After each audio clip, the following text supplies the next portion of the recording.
ایک دانش نورانی، ایک دانش برہانی ہے، دانش برہانی حیرت کی فراوانی۔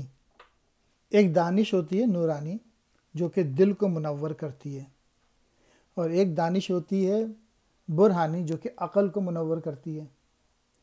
جو برہانی ہوتی ہے وہ ہمیشہ کیوریوسٹی میں لگا رہتا ہے اس میں، اور اسی کی بھول بھلیوں میں گھومتا رہتا ہے، لیکن اگر دل کو سکون چاہیے تو پھر دانش نورانی یعنی اللہ تعالیٰ کا عشق چاہیے۔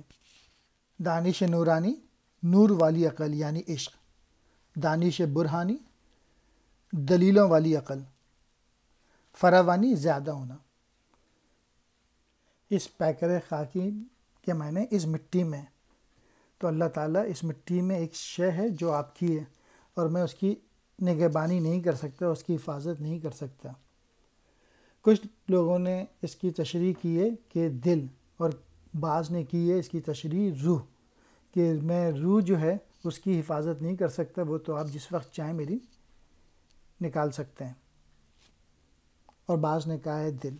اس پیکر خاکی میں ایک شے ہے سو وہ تیری، میرے لیے مشکل ہے اس شے کی نگہبانی۔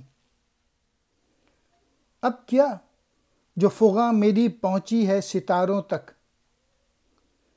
تو نے ہی سکھائی تھی مجھ کو یہ غزل خوانی۔ اللہ تعالیٰ میری جو فریاد تھی وہ آپ تک پہنچ گئی، اور اس میں میرا کیا قصور ہے؟ یہ تو سب آپ ہی نے مجھے یہ پوٹینشیل دیا تھا کہ میں شاعری کے ذریعے اپنی فریاد آپ تک پہنچاؤں کہ مسلمان لوگوں کے حالات بدل جائیں اور لڑکے یہاں پہ محنت کرنے لگیں۔ ہو نقش اگر باطل تکرار سے کیا حاصل، کیا تجھ کو خوش آتی ہے آدم کی یہ ارزانی۔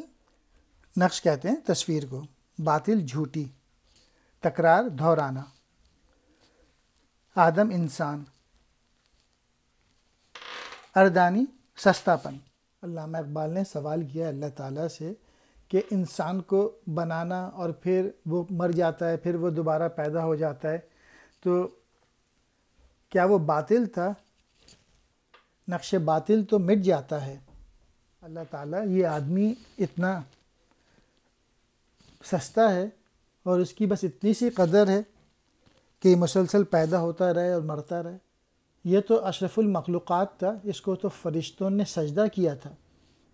مجھ کو تو سکھا دی ہے افرنگ نے زندگی، اس دور کے ملا ہیں کیوں ننگے مسلمانی۔ چلیں مان لیا میں یورپ گیا تھا اور وہاں جا کے اور وہاں پہ رہنے کی وجہ سے میرا ایمان جو ہے وہ ڈگمگا گیا، لیکن یہ بتائیں کہ یہاں کے جو ملا ہیں یہ کیوں شرم کے باعث بن گئے مسلمانوں کے لیے؟ آج کے ملاؤں پہ اقبال نے سوال کیا ہے۔ تقدیر شکن قوت باقی ہے ابھی اس میں، ناداں جسے کہتے ہیں تقدیر کا زندانی۔ Do not blame on luck if you want to change your life, if you want to change your circumstances, change yourself, work on yourself, do actions۔ اللہ تعالیٰ نے تجھے اتنی طاقت دی ہے کہ تو اپنی تقدیر کو بدل سکتا ہے، اپنی خودی کو ڈیولپ کر کے، محنت کر کے، عمل کر کے۔ اور نادان انسان تو جس کو کہتا ہے کہ تقدیر کا میں غلام ہوں، تو اس سوچ سے نکل، اپنی تقدیر خود بنا۔ اور اقبال نے کئی جگہ یہ شعر آپ نے سنا ہوگا کہ خودی کو کر بلند اتنا۔ تیرے بھی صنم خانے میرے بھی صنم خانے، دونوں کے صنم خاکی دونوں کے صنم فانی۔ صنم خانے کہتے ہیں بت خانے، صنم خاکی مٹی سے بنائے گئے بت، صنم فانی فنا ہو جانے والے بت۔ تو بھی بت خانے کے لیے بیٹھا ہے اور میں بھی، دونوں کے بت مٹی کے ہیں اور ان کے فنا ہونے میں کسی قسم کا کوئی شبہ نہیں۔